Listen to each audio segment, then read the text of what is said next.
We have all been uniquely and lovingly created in the image of God and called to live in fusion with Him and with one another. I'm Robert Ricciardelli, and welcome to the Converging Zone. Welcome to the Converging Zone. Today's guest is Kay Strom. She's an author, a speaker, a modern-day abolitionist. Welcome to the show today, Kay Strom. Kay, thank you so much. It's great to be here. You are known as a 21st century abolitionist. And you know, back in the day, we were abolitionists. There were abolitionists. A modern-day abolitionist. How did you get there? The abolitionist idea is the same. Yes. Then they were fighting against slavery. Today, a 21st century abolitionist fights against 21st century slavery. You know, there are 4 times as many slaves in the world today as there were in the days of the African slave trade. Wow. People don't realize that. It takes a different form, of course. It's not slave ships and so forth. But it's a hidden blight on our world. And really, we should not rest until that is erased. We all should be abolitionists. We really. should. We should. And I love that word because I haven't used the word, but I feel like I fight against slavery or bondages, right? Of different kinds. But you're talking about real slaves. Now, does this include the sex slave situation? It does. Okay. That is a major part of it. Actually, surprisingly, the greatest number of slaves are in India and Bangladesh who are in bonded slavery. But the most visible type of slavery is trafficking and sex slavery. And we just did a show not too long ago. We have a lot of sex trafficking and slavery right here in San Diego County. That's right. That's right. It's unbelievable. There's not a state in the Union that doesn't have situations that involve sex slavery. We think of it as being a problem of other countries, but it's our problem too. It is our problem. And we should all take up arms, and I want to find out what you're doing for this. Tell me about how you got started. I mean, give me a little part of your journey and how you got involved with this. Well, that's an interesting question because one of my books, I wrote the biography of John Newton, the author of Amazing Grace, who was a slave ship captain. And it was interesting. I was in West Africa researching that book. And the people that we were with took us to an old slave fortress called Gorée Island, right off the coast of Senegal. Wow. And while we were there, in one of those rooms, we saw these teeny little manacles bolted to the wall, like this, that would fit maybe a 2-year-old child. And we thought, what could ever make civilized people think that was all right? It was then that I thought, I want to look more into this and see how these people, Christian people from Christian nations, were different from us and the things that we think are all right. Yeah. I mean, we have, you know, even in this country, I've had people say, well, you know, we got the black president, you know, 50 years ago, or even less than that, it wouldn't even be on anyone's mind that we'd ever have a black president. It may not be the black president people would want, but we have a black president in America. So we've come a long way. We've come a long way. But there's a lot of other nations that haven't come a long way. Yeah. And you've visited some of these. How many countries have you actually visited? Over 40. We counted, my husband and I counted not long ago. You guys get to travel together a lot? We travel together some. But then sometimes we travel separately. Yeah. But many of the countries that I've been in are, people ask me when I come home from travel, did you have fun? It's not fun, but it is a blessed time. Yeah. So I go to a lot of hard countries. Yeah. And you go there to be a blessing. Isn't that something how God's economy works? We go to be a blessing, but we get blessed even more. That is so true. When I first went, I thought, oh, they're so fortunate to have me. I just have so much to offer. But I'll tell you what, I got 10 times as much as I gave. Wow. Mm-hmm. I can't wait to hear some of these stories. Mm-hmm. So you do writing, you speak. I mean, you've done, how many books now have you done? 39? 42. 42 books. Mm-hmm. Wow. I'm still waiting to get my first book done. When did you get your first book done? Oh, I can't, back before you were born, probably. No. Back in the late 80s. Late 80s. Mm-hmm. I was already 45 at that time. Well, I'm just kidding. I know you weren't. Or you have a very good plastic surgeon. Yeah, exactly. Yeah, So- but you know, it's interesting because when I was first writing, I wrote, my idea was, what will be published? What will sell? That's what I'll write. It's only been in the last maybe 12 years that I have been writing what is really in my heart. Yeah. And that has been a real change in my writing. Yeah, so now you're writing from what's in your heart, your passion. That's right. Whether it sells or not, that's not the point, but it's selling. You're right. Well, that's interesting because when I first wrote my first book, that I traveled around the world and interviewed women of the most persecuted countries and wanted to tell their stories. And when I approached publishers that I'd been working with for a long time, they all said, it'll never sell. Nobody in this country cares about anyone outside our borders. It's too bad, but it'll never sell. But finally, InterVarsity Press said, it probably won't sell, but we still think it's worth it. But it's been one of InterVarsity's top sellers. People do care. What we don't want is to be told that something's wrong and there's no hope, there's nothing you can do about it, because then we feel frustrated. Yeah. But if we're told what needs to be done and how we can help, it's a different story. How even one person in their lives can make a difference. That's right. And That's we'll talk absolutely about right. how that can happen. Would you say, in the countries you visited would be the ones, you talked about Bangladesh, what are some of the others? What is the worst countries for this type of modern day slavery that you're talking about? Well, oh boy, it's a hard question. Maybe India, with the caste system that adds the debt bondage and just captures people in so many types of bondage. That is probably one of the worst. I just got back from India and I've been in the brothels in India and interviewed women who are in those brothels, and it's interesting because while I was doing that, a guy who was, I don't know if he was the owner of the brothel or a manager, the guy in charge, he stood there and just kind of smirked the whole time. And then he said, don't you think you're better than us? If it were not for Western businessmen and American pornography, we would be out of business tomorrow. Wow. That's what I said. So, you know, it is easy to think those people there who we here, who. We taught, that's a good question, because we as Christians can even become we become engaged in tribalism. Right. We talked earlier with another guest about the fact of, oh, this is us and that's them. That's right. You know, that's them and no, it's all of us as us. Right. God cares for each one of us. Christian, non-Christian, doesn't matter. And it is our responsibility to look at other people and have empathy. If we don't have empathy, there's something wrong with us. That's right. If That's we don't exactly see right. the pain in some, because Jesus, he was moved with compassion. Power comes from compassion, from love. That's right. And if we're not moved there, there's something wrong with us. That's right. And we have to know in order to be moved. And that's part of the problem, I think, with the Christian community. We tend to kind of close ourselves off, develop our own language, speak among ourselves. And so we encourage and bless each other, but where are we as far as the world is concerned? Yeah, and we do become what they call them bless me clubs. That's right. And what's interesting is, look at how fragmented we are. Yeah. We call it, well, let's go back to the we of the tribalism called Christianity.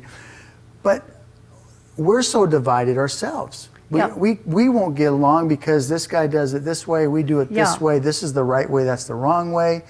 And we're good at arguing over the non-essentials of reality. It's so true. And I'll tell you, this is a lesson that really came home to me when I was in Cairo. There are 10,000 women who meet for prayer every month.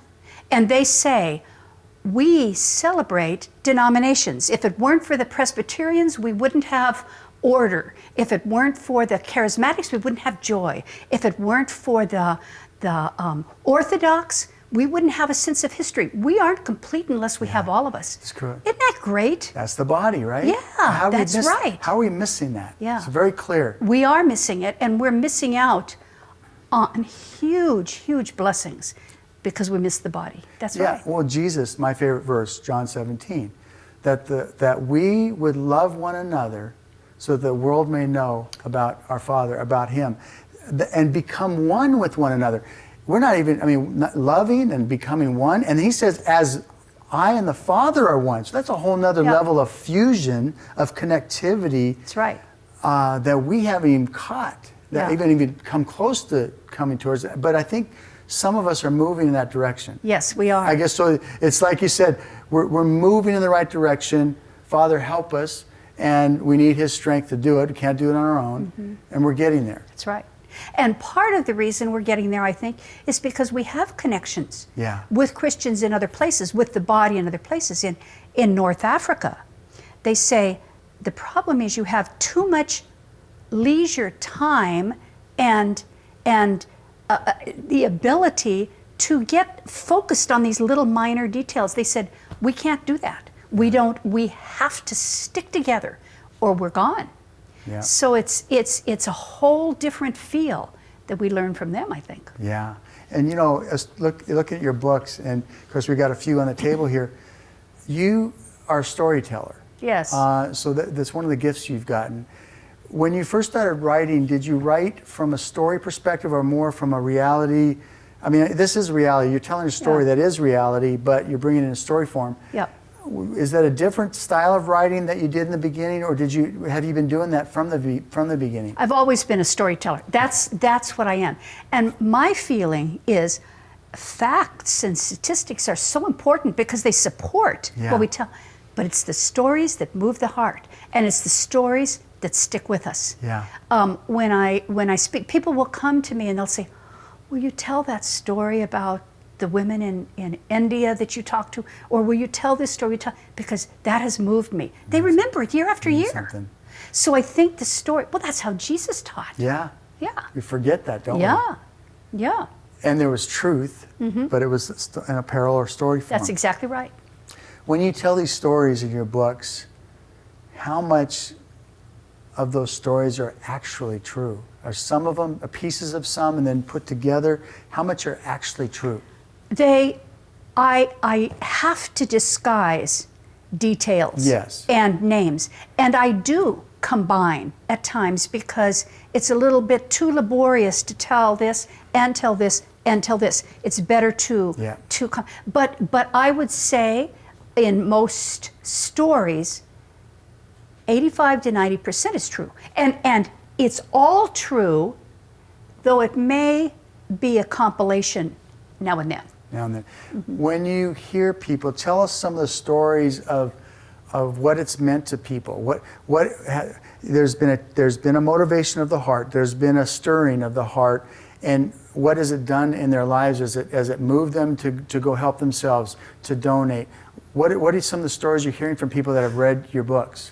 Well, that's interesting because one of the books that I wrote that's not here talked about how our donations, how much they actually affect the individuals they're aimed for. I followed from the pocket of the donors to the recipients to see how it's changed their lives. Wow. And I got a call, it was on a Sunday morning, from a little old lady out in the outback of Alabama. And she called and said, have you ever heard of Alabama? And I said, yeah. And she said, we are really, really poor. We've never had any kind of a mission program because we can't afford it. But she said, we're going to start saving our money to buy a goat for someone. Can you help us send it to somebody who really needs it? And I said, oh yes, I can. And that has, since that time, this church now that had never had a mission program, that was their year's program to buy a goat, they now buy 5 animals a year to give. And they said, we can do it. We can do it. I said, yeah, you can't do it. So we really do make a difference when we hear people tell stories like that. Tell the audience, what does one goat mean to a family in some of these countries?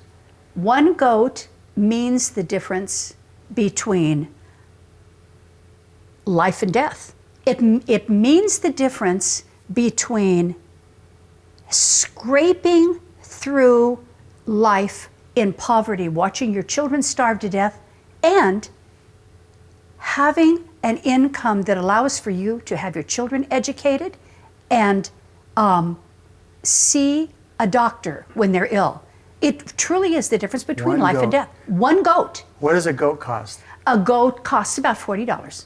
$40. And I have to tell you, I talked to a teacher in a first grade class in Thousand Oaks down here in Southern California. And this is a public school, but they were studying about Africa, and she wanted her children to learn about compassion. So she told them about the possibility of maybe buying a goat. And the kids got so excited. They bought the goat within a week. And so then they said, what next? And teacher said, oh, no, that's all. No, next. They bought a lamb. Then they bought another one. Then they said, what should we buy next? Maybe a donkey. By the end of that school year, those first graders had earned the money to buy school supplies for every child in this village in Niger that they had supported with 10 different animals. First graders. And they did it by searching under the cushions for money that's there, wiggling their teeth and seeing what the tooth fairy would bring them.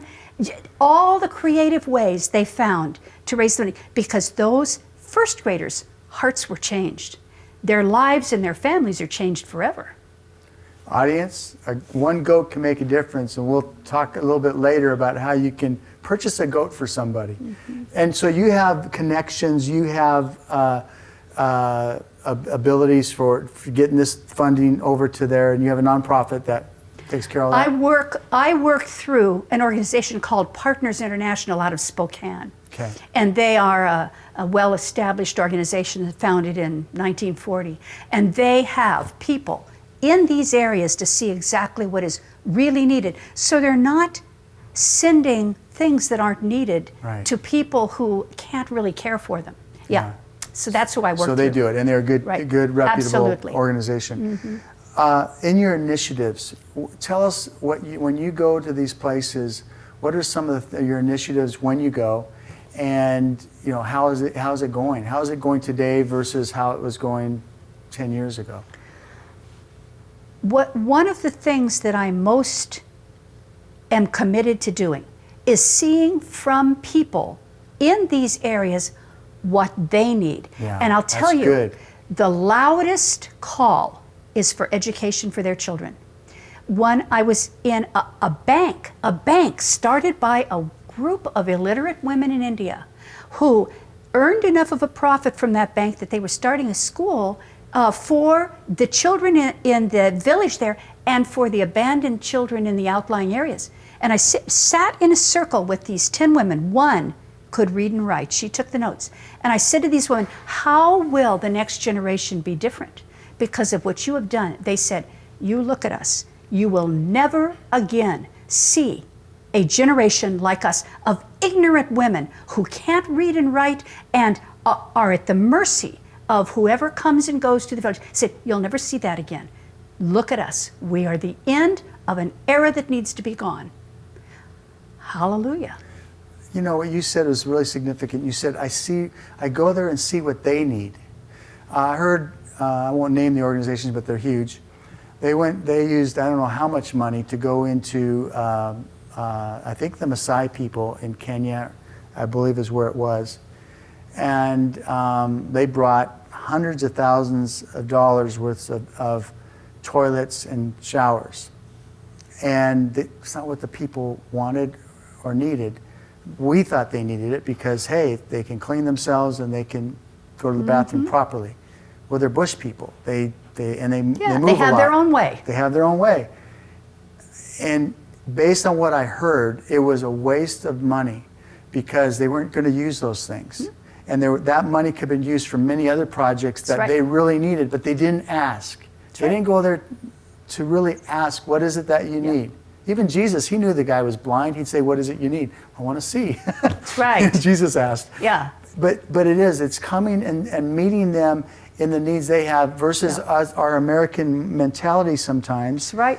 I mean, it could be well intended, but it's missing the mark because we're not asking them, what is it that you really need? What is it today that you need? Which could change tomorrow. That's exactly right. And an example of that is my husband and I were in Cambodia, and we were shown by our hosts a clinic, and it was totally supplied with everything any clinic would want. The door was bolted, and it was falling apart. It had never been used because there was no doctor in the area. Wow. But nobody asked. They just said, this is what we're going to do. Never used. So it's so important. Plus, people, they need to know that their opinions matter. Yeah. Wow. Okay, you're telling a story. You're opening up people's minds and hearts, and specifically hearts, to a great need out there. You've written some great books. Let's talk about a few of these books. Tell us some of these stories. This one here is The Hope for a Shridula. Shridula. And this is the middle one of a series based in India. Okay. And it is a trilogy that follows a family that is outcast and is enslaved by a well-to-do Christian family, and it follows them through 3 generations. Wow. This is the middle one. It starts in 1900. This is in the days of the independence for India, and then the last one that is in that pile, that's the first one. This is the last one right there. Yeah, so the first one is which one? This one is the first one. The Faith of Ashish is the first one of the trilogy. And then this is her grandfather. Okay. And then she is grandmother of Davina. All of the names, Shridula, Ashish, and Davina, mean blessing. Wow. And so we see how Christianity makes a difference, and we see how India has changed and how it has not changed in a century. Yeah. But we see what the influence of Christianity is. You know, when I was researching these books, I talked to a scientist who is a Hindu, and he said, I am a Hindu, I feel like that's what Indians should be. He said, but I'll say, every single thing that has benefited India is because of the Christians here. He said, it's Christianity that has changed India. That's amazing. And it is. So that's what this is. This book, this series came about because a man who was speaking out against slavery in India said to me, he said, you know about our people, you know about the untouchables now called Dalits. He said, tell our story. Nobody knows about us, and so nobody cares because nobody knows. So write our stories. That's what I did. And you know, I don't know, for me, if I'm going to read one, I'm going to read all 3. Mm-hmm. You can get all 3. KayStrom.com is your website, right? Yeah. We'll have it on the screen. Yes. So those are those 3. Mm-hmm. So get the trilogy there. Yeah. Now talk about these books here. This is that first book I was telling you that I traveled around and interviewed women of the persecuted church. Yep. So this tells the stories. Daughters of Hope. Daughters of Hope. And this is the one that everybody said will never sell, and that is one of the best sellers for InterVarsity Press. Wow. So when was this one written? This one came out probably 10 years ago. 10 years ago. At the beginning, this was the first of my 21st century portion of my life. Yeah. And then this is a follow-up to that book. Follow-up. And Yeah. this is Forgotten Girls. Forgotten Girls. Great, and that's a follow-up. So right. they should get this one first, or does it? If they It didn't get doesn't standalone really on matter. this They one? stand alone. Yeah. The trilogy, I think, would be significant because that's Right. generational, right? That's exactly right. And it's interesting because this, I wrote about women. This is about the girls. Girls, the children are the ones that are going to influence the next generation. The adults are kind of set in their ways. But the children, the children. It is about the next generation, really, isn't it? It exactly is. We can progress. You know, and what's this one here? This one is about half adventure. Half adventure. It is the idea that most of us work to raise our families and to earn a living the first half, but when we get to 50, we have the freedom to work toward what will leave a legacy in the Lord's name. And that's what this one's about. So your first half of your life, you're working, you're building. Second half of life, you're working towards significance. That's right. And I remember, this reminds me of a book that they did years ago, one of the authors, called Halftime. That's right. Yeah. This is along that. Yeah. What I did, there's an organization called the Finishers Project that is kind of like eHarmony.com for Christians, for Christian missions.